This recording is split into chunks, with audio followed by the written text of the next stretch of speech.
Hello, this is Ross Bliley from the podcast Pigskin Tales. This podcast is sponsored by Sterling Soap Company. With products sold throughout 41 locations around the globe, Sterling Soap Company has a unique assortment of products to choose from for your loved one for the holidays. Handmade artisan soaps created by Roderick and Amanda Lovin since 2012, these products are affordable and provide great value. Act now and save on your shipping costs. If you purchase $75 or more, your shipping cost is free in the United States. Shop now online at sterlingsoap.com.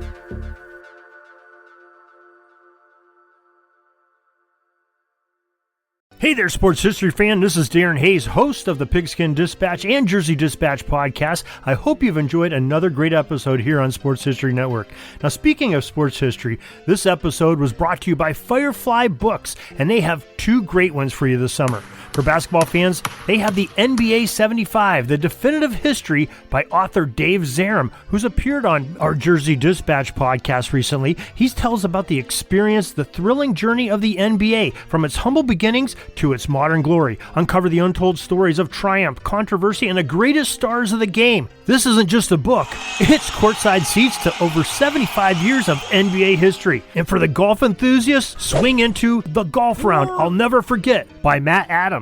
Relive 50 of golf's most memorable moments through the eyes of the legends themselves. From Garcia's triumph at the 2017 Masters to Nicklaus' miraculous 1986 comeback, it's the closest you'll get to walking the fairways with golf's greatest.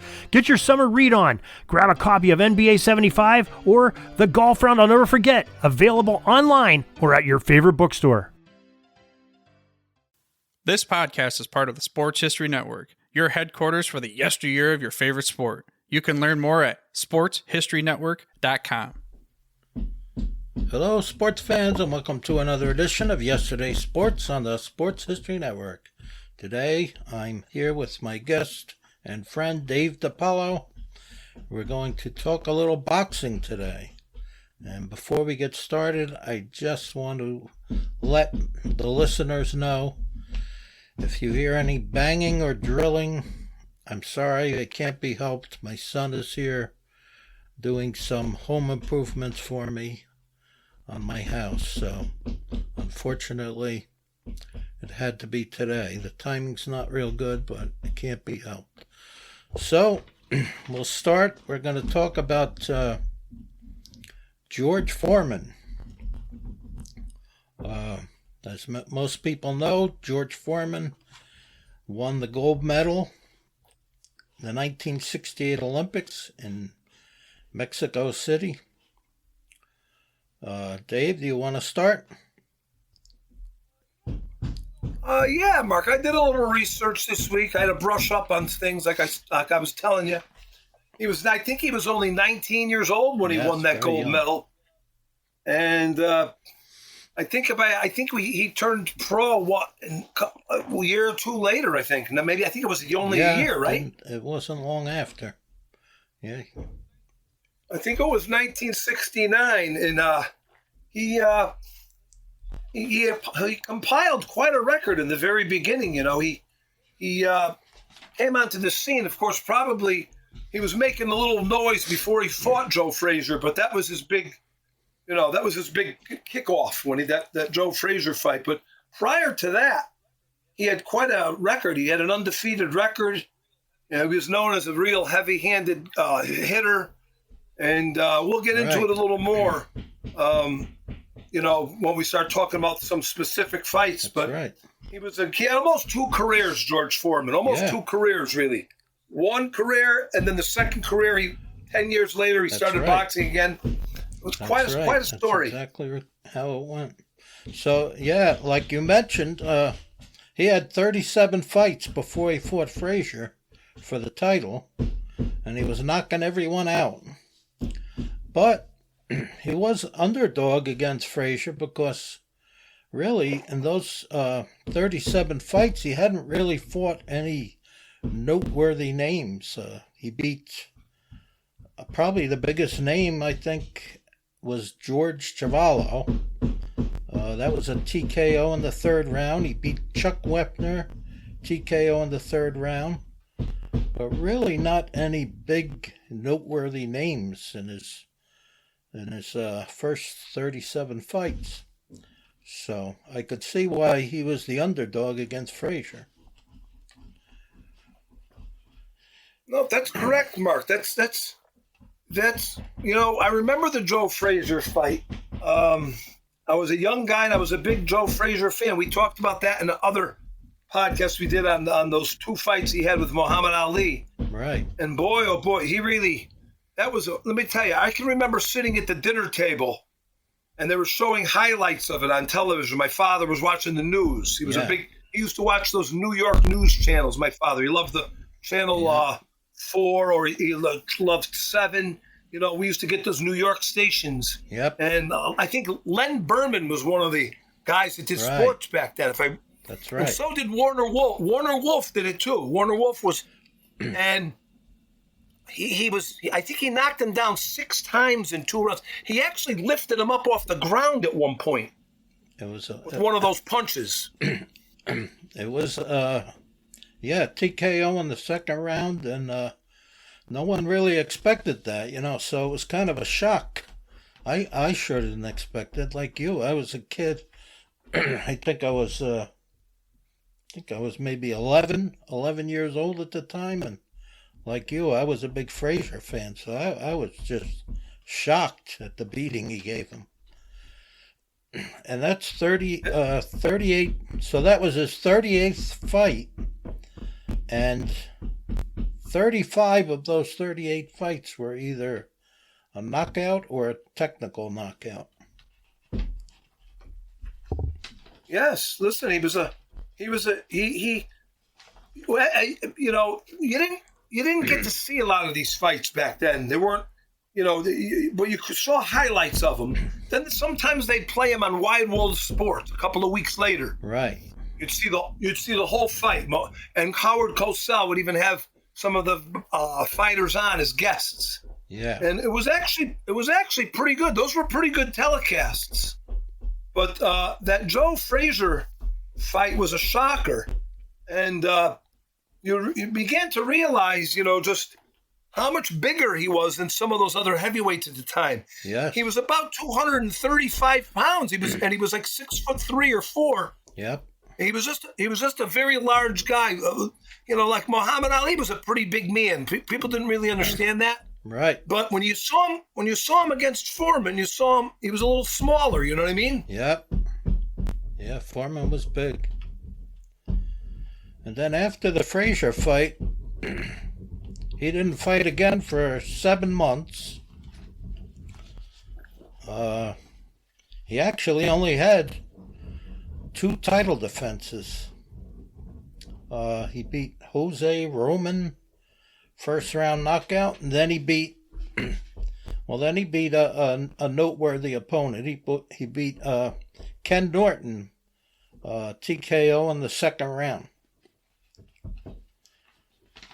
He destroyed him, Mark. He destroyed Ken Norton. Yeah. It was very similar to the Frazier fight, maybe actually even worse. Yeah. Yeah, he really knocked Norton. He knocked him dizzy. And that was it. Only 2 title defenses, and then came the Ali fight. So going into the Ali fight, he's got 40 wins and no defeats. Yep, with 37 knockouts. 37 knockouts in 40 fights. Yep. Unbelievable. Very impressive. I think that was April 30th, 1974, that fight, if I'm not mistaken. I know it was 1974. I don't remember the exact date. I want to say it was April 30th. I'm not sure if it was that fight. One of his big fights. Yeah. They had to postpone it because he got caught or something. Uh-huh. And they postponed it. And Ali going into that fight was 44-2. Right. He had a 44-2 record.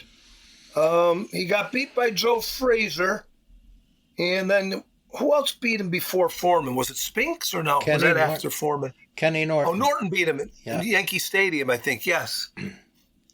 Yep. Kenny Norton beat. That was that fight. I'm not sure.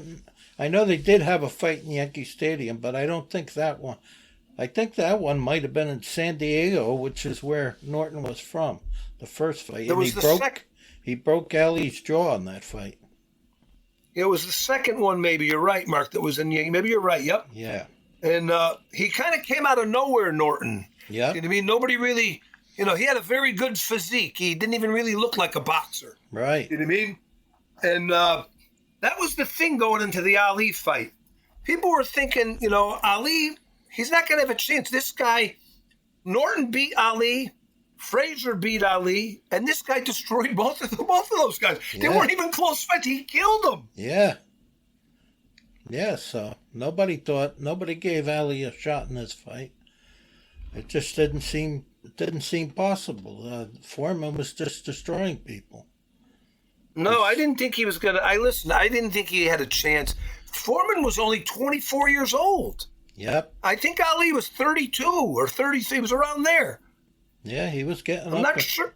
He was getting up in age. But yeah, I was a sophomore in high school. I'll never forget that fight because, and they had it down in Zaire, I believe. Yep. And it was another one of these fights that was in another country, Right. So it was closed circuit television and all the other stuff. And I did watch that fight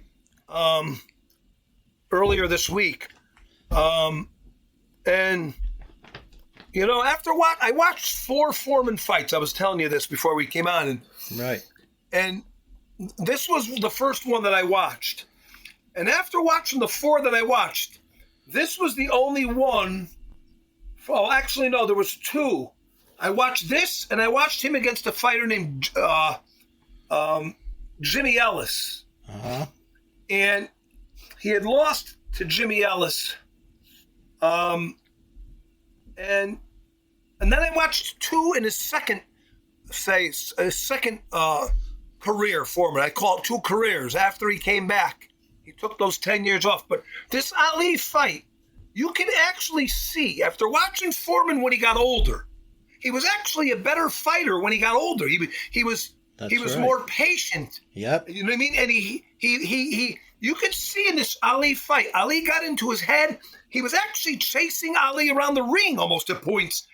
Like he almost couldn't wait to get his hands on him, but it was backfiring because he wasn't he did not connect. He did not have a good fight against. I gave him a few rounds actually.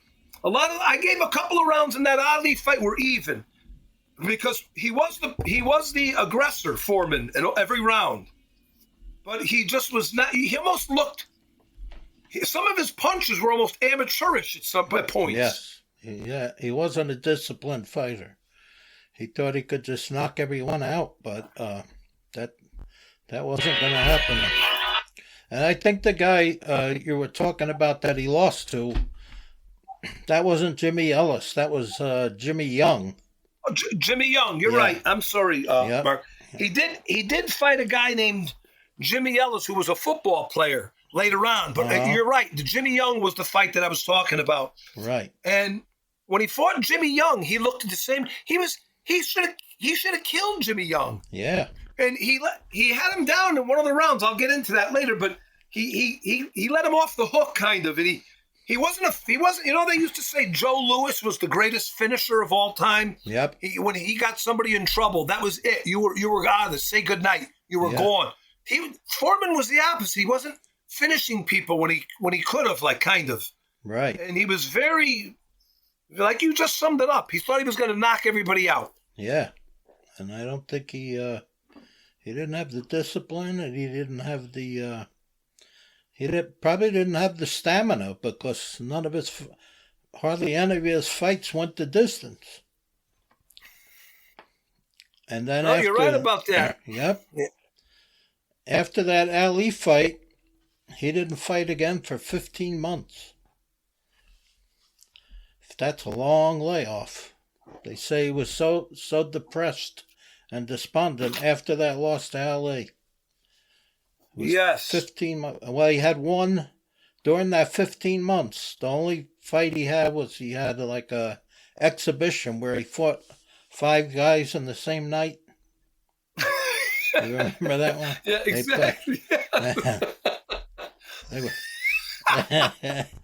Listen, people forget that boxing. They think they're just boxing. You know, this thing that Mike Tyson had with that guy last year, or was it the year before? I can't remember it. Yeah. They think that like those are new things. Boxing has always been involved with kind of wacky stuff like that. That's right. Remember Ali fought the wrestler, the Japanese guy? Yep, and Tony Inoki. Yes, exactly. Remember that? Yep. That was kind of the same thing. Yeah. And then remember Lyle Alzado fought him? That's right. Remember? Yeah, Alzado fought Ali, right, for a few rounds. And, yes. Chuck Wepner fought Andre the Giant. Yep, there was a lot of... They used to do a lot of crazy stuff. Those 5 fights you talked about, okay, after he lost to Ali, well, he had the 5 in one night. But then he had those 5 fights... He fought Ron Lyle in a crazy fight that I watched. I think he got knocked down twice in that fight, Foreman. And then he knocked Lyle down 2 or 3 times. Who was also brutal. A very heavy hitter. Yeah, that was a brutal fight. And then he fought Joe Frazier again. That's right. In 76. I think that was the one where Frazier had the bald head, the shaved head. Yep. And then Scott Ledoux was another guy who I never heard of. And then John Dino Dennis was a guy that you kind of heard of. And then Pedro Agosto of 1970. But the last fight was against that Jimmy Young fight. That's right. It was a 12-round decision that went against Foreman. And that was in March of 1977. And then he went into exile for 10 years. That's right. Yep. And I watched that Jimmy Young fight, Mark. And I scored it round by round as best that, I'm not an expert, but, you score for points for ratio of a percentage of connections, punches thrown, who's the aggressor. And I thought I scored it fairly, and it actually ended up going to 6-4-2. Young came on at the end. That was the problem. Yep. Young won 5. I thought he won 5-4 the last 5 rounds. Right. Because Foreman had it in the first 6 rounds, I had it pretty dead even after 6 rounds. Yeah. And it was kind of a bizarre fight. I don't know if you ever watched any highlights of that fight. Yeah. But Young was a bizarre. He was like trying to tie. At some points, he was putting his arms around Foreman's like legs, and then he was getting hit. And he was complaining about it to the referee. Like he was, dude, you're trying to like almost tackle the guy, and you're complaining. Yeah. He was very unorthodox. It was a very difficult fight to watch, that fight. I'm going to be honest with you. Yeah. It was and the announcers kept saying he's a very difficult to score these fights that this Jimmy Young is in. Yeah. Tough to score him. Yeah, he was very unorthodox. So, no, I'm sorry, Mark. That fight that was, I think it was, it was after he came back. I'll talk about that a little bit. It was a fight he had against Jerry Cooney. But go ahead, Mark. Right. What were you going to say? Well, I just wanted to backtrack a little bit. So, we mentioned 15 months of no fights. And then December of 1975, he was on the cover of Sports Illustrated with the words on the cover, "I want Ali again." So there was talk of a rematch. But first, like you said, he fought Ron Lyle. That was a brutal fight. They both knocked each other down several times. And then Foreman finally won a knockout in the 5th round. Then you mentioned the rematch with Frazier. That was a TKO in the 5th. And then 3 more fights after that, which were not top-name fighters. They were all TKOs. So it looked like he was back on track, right? And then that fight against Jimmy Young, he lost a unanimous decision, and that threw him into a depression again. Said he had a religious awakening in the locker room. That's right. Right? And he became an ordained minister. Shortly after that, he became an ordained minister. and didn't fight again for 10 years. 10 years. He was working on a farm. He had a farm. He was working on the farm. He was doing work as a minister. And then 38 years old, he comes back. Yep. During that awakening, he's claiming he saw a vision of people lined up. And he said they were going to hell. I don't know if you ever heard that story. And he said, I don't belong in this line. I believe in God. And he said that he immediately was almost like lifted out of it. Yeah. And then he, like you said, he had the church. Right. And then it was 10 years. You kind of forgot about George Foreman, right? Oh, yeah. And he gained a lot of weight during that time. He was enjoying himself and gained a lot of weight. But he came back 38 years old, and he beat seven unnoteworthy, no big names, but he beat 7 guys. And then he did fight. After those 7 fights, he did fight a big name, a pretty big name at the time. His name was originally Dwight Braxton, and I think he was a cruiserweight. Did they have the cruiserweight division by that time? I think they so. did. Yeah.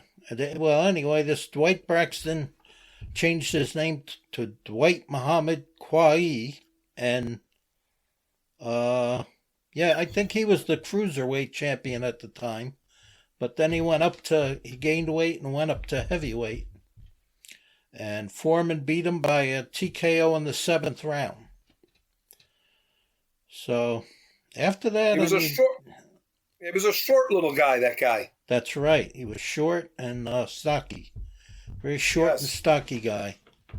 And so after that, I guess, they had to start taking him a little bit seriously. Everyone thought it was a joke at first, but, that was a pretty good, pretty big name fighter there. Dwight Muhammad Kwai that he beat. Yep, and so... Do any of these names, Mark, sound familiar to you? I'm going to give you... They listed his top 5 knockouts by George Foreman. Right. And one of the guys' names was Sikorsky. Was he one of those guys of the 20 that we're talking about, the 20 guys that he fought? Before he fought, his 20th fight, I believe, was against... might have been against... what's his name there? Irish guy. Cooney? Yes, but he fought 20 fights before he reached Cooney, which was his first really, really big one. Right. And I'm just not sure if this guy, there was another guy named Kotzer, Pierre Kotzer. I'm not sure if he fought him in that 20, of those 20 guys. I'm not really sure. Another guy, Rodriguez, was another kind of a well-known fighter at the time. And then he fought Cooney in 1990. I think those guys were after. I think Sikorsky was the only guy before Cooney. Cooney was in 1990, and I think the other guys were 93, and then on the way to the Michael Moore fight. But that Jerry Cooney fight was the next big. I think they had that live on television, correct? I believe so, but I think you missed one. Actually, after he beat Braxton, or Dwight Muhammad Kwai, I think that was his name by that time. After he beat him, like I said, they had to start taking Foreman seriously. I believe his next fight after that was against Evander Holyfield. Oh, was it? Yes. Yes, he went the distance with Holyfield. Yeah, I think that. Yeah, I got to look up that fight. I thought that was 91. I'm not 100% sure. But I know, I thought Cooney was before Holyfield. I'll have to look it up. But yeah, listen, that was a great fight, the Holyfield fight. Yeah. I watched that entire fight earlier this week. And let me tell you, I'm telling you, he took a lot of punches. I'm surprised. I didn't think he could absorb that kind of punishment, Holyfield. I'm going to be honest with you. Yeah. Oh, yeah. And Holyfield, I don't think he was quite yet in his prime, because he had been a cruiserweight. before he went up to the heavyweight division. So he's still, he wasn't that big. The size difference, Foreman was way bigger than Holyfield. So Yes. yeah, like you said, Holyfield took some big shots, but he did win Holyfield won the decision. I think it was a split decision. I'm looking it up now. It was it's 7 claims here. It was a unanimous decision, 12 rounds. Oh, unanimous. And Foreman was 42 years old at that point in time. That was April 19th, 1991. Mm-hmm. And the Cooney fight was about a year before that. Cooney was January 15th, 1990. Oh, I had it backwards. Foreman was 65-2 at that point. He had only 2 losses. And that was some place they held it in I think it was Atlantic City, New Jersey. They had that. And he kind of destroyed Cooney, Yeah. Cooney had fought a couple of big fights, I think, before then. I think he fought Larry Holmes. Yep. But before that, which was his most visible fight. And then, but boy, I'll tell you, I think he comes out, Foreman walks right towards him. He gets him on the deck. Yeah. And then he comes out and Cooney's standing there and he almost just walks right up to him and uppercuts him and then punches him and Cooney goes down like a ton of bricks. Yeah. It doesn't even look like he's trying for him. It almost looks like he's casually walking up to a guy and just hits him with an uppercut, almost like he's walking up to a guy on the street. And then he goes down. I mean, he was on the way out. But that was a very, very, very high-profile fight at the time because Cooney was white. Right. You know what I mean? You didn't have a lot of white boxers at that point. Yes. Right. The Great White Hope. And surprisingly, I heard one of the interviews with Foreman. They asked him which opponents hit him the hardest, and one of the guys he said was Cooney. He said Cooney was a very heavy hitter. He said Cooney hit him with some good shots. He had that reputation. He was a tall guy. I think he was 6'6". He was tall, yeah. You know who announced? You know who was one of the announcers of that fight? Go back to your football. Go back to your football references, Mark.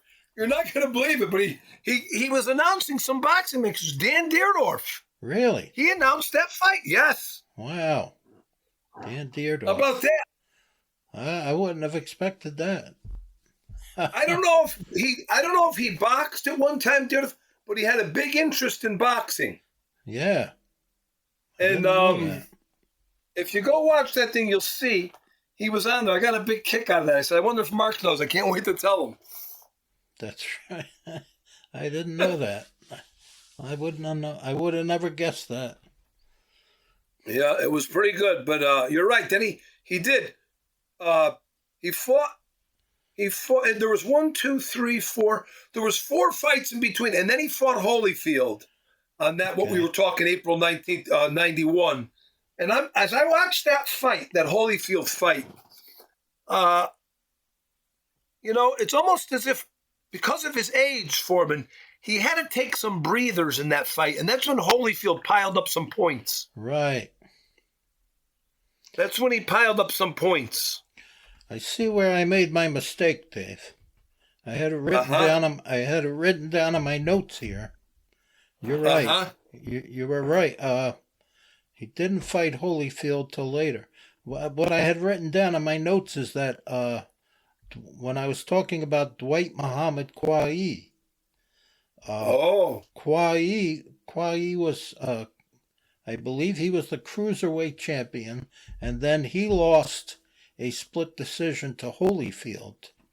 Quayi, it's hard to say that name. Quayi Braxton, Dwight Braxton, lost he lost his cruiserweight title to Holyfield on a split decision. That's where I got mixed up in my notes. Holyfield was Holyfield was hovering around the 200-pound mark. He was actually fighting under that, they claim, at some points. That's right. Like he was in the 190s. Yeah. And a lot of people say he was on steroids. A lot of people say he was one of the most tested boxers. They constantly tested him, especially after he had that heart. He had some kind of a heart condition, or they thought he might have had a heart thing. And they were saying there was no way he would have got through that with if he was, they tested him so much he would have popped on a test. Right. But there's a lot of talk about that. When you start looking at responses to a video and you start there was a very interesting list by Teddy Atlas, who I really like. I like watching Teddy Atlas. And he's a very knowledgeable guy. He's a boxing historian. He knows a lot of history of boxing. Yep. And he had a top 10 list, and I'll get to it at the end when we get to the end of our thing here, but he did not have Holyfield in his top 10 fighters of all time. Wow. A lot of people he left number 6 open, in all fairness. He said, I'm going to leave the 6th spot open for people to put whoever they want in there. Right. And I'll tell you the top 10 at the end, but it was very, very interesting. Vin, just the way he presents his case for each guy, very interesting, very good. It was a very good video. Yeah. I'll have to check that out. Yeah, I'll send that to you. It was very, very good. But go ahead, Mark, from the Holyfield we left off. Yep, we left off. So he beat Jerry Cooney. That was a second round knockout. So, yeah, after that, they can't say it's a joke anymore. He beat 2 top name guys. He beat Cooney. He beat Dwight Muhammad Qawi. Then he had, after the Cooney fight, he had four more fights. Not top name guys, but he had 4 more fights after that. So now he has compiled a 24-0 record since his loss to Jimmy Young. And then the Holyfield fight. Unanimous decision he lost, but it was a good fight. And then he had... It was a very good fight. I think the 7th round, I think they talk about the 7th round of that fight being the best round, I think. But it was really, there was a couple of times he had Holyfield on wobbly legs. Oh, yeah. Yep. So then he won his next 3 fights. After Holyfield, he had three fights. He won all those. And then he fought Tommy Morrison. And that was a very good fight. Yeah. And he lost that fight. Foreman lost that fight to Tommy Morrison by unanimous decision. Yep, that was a 12-rounder, yep. And at that point, he's 44 years old. And, everyone's telling him, all right, you proved your point. It's time to retire before you get hurt. And I think he did consider retiring at that point. I think he did. I think he actually did retire after the Tommy Morrison fight. Because it was, it looks like he didn't fight again for 17 months after that. Yes, that Morrison fight was for some type of vacant, I think it was like a WBO heavyweight title. There were several different, I never understood that, why they had so many different titles, but I think it wasn't like the more popular ones like the IBF or the WBA. I think it was WBO. Right. Yeah, there used to just be one heavyweight champion. And then I don't know, I forget at what point. I think after Ali retired, they started having all these different federations, and that was hard to even keep track of who the heck is the heavyweight champion.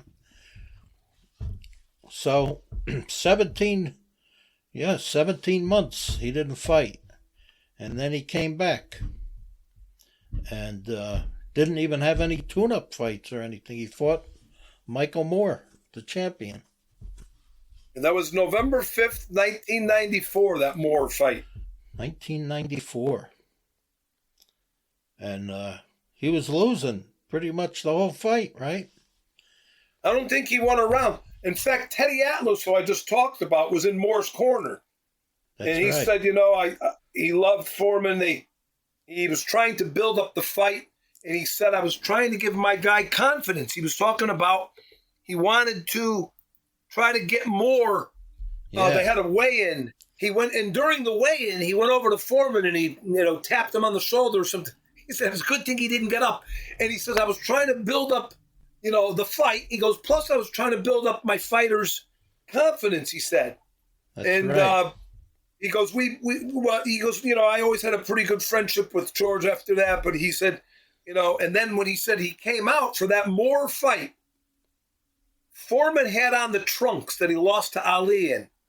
And he said, my heart dropped, he said. This is what Teddy Atlas said. Because I knew, he said, he had some kind of a purpose. Yeah. He goes, and I never said a word to Michael Moore, he said. But he said, right then and there, he said, I knew we were going to be in for a long night maybe, But Moore had not lost a round. Moore won every round up till the 10th round. You're correct. You're right about that. Yeah, he was way ahead. Way ahead. And I do remember that. I remember seeing that press conference that you were talking about. There was a little trash talking going on. And then Atlas went over and he kind of gave Foreman a little push. Foreman was sitting down and he kind of pushed Foreman.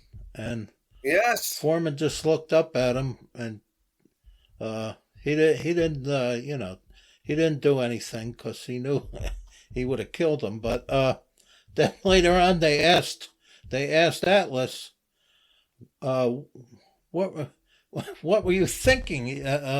What were you thinking after? What were you thinking after you pushed him? And he said, I was thinking, I hope to God he doesn't get up. Exactly. He said, I realized right after I pushed him that he could have killed me. He said, I hope he doesn't get up. He made a really good point I think it was the day George Foreman died. Somebody had him on Atlas as a guest. Right. And he said in that round, and even in that whole fight, he said George got smarter as he got older. He said, and he talked about the Muhammad Ali fight, the loss to. He said, and Ali completely outsmarted Foreman in that fight. Not only did he did outbox him. He said, but really he outsmarted him even more than outboxed him. Yeah. He said but in that fight, he said Foreman was making some punches like 3/4. He tricked Moore into thinking that like he was out of his reach. Yeah. Foreman threw a lot of. He started to throw a lot more jabs as he got older. He became a better jabber. Right. And he said he threw these 3/4 length jabs. Teddy Atlas was saying, and then when Moore got in a little closer, he said he talked about this all the time. He said a guy will stand in front of me and let me knock him out. That's what Foreman used to say. Yeah. Because they were kind of lured in. He kind of tricked them. Yeah. And then, once he did extend completely, bingo, he hit him right in the button. It didn't even look like a hard. You go back and watch the Michael Moore punch. It doesn't even really look like a hard punch, but he puts him out. That will conclude part 1 of our podcast on 2-time heavyweight boxing champion George Foreman. Join us again next week and we'll have part 2. We hope you enjoyed it. Thank you and God bless. This podcast is part of the Sports History Network, your headquarters for the yesteryear of your favorite sport. You can learn more at sportshistorynetwork.com.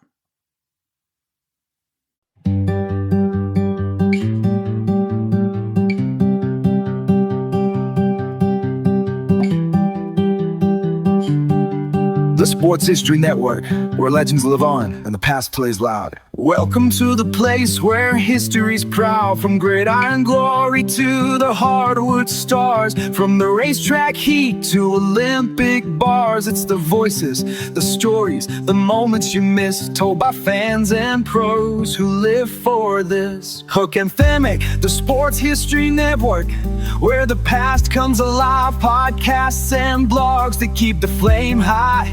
From Babe to Brady, Alley to the Dome. If it's history and sports, then this is the home. SportsHistoryNetwork.com, the headquarters of sports yesteryear.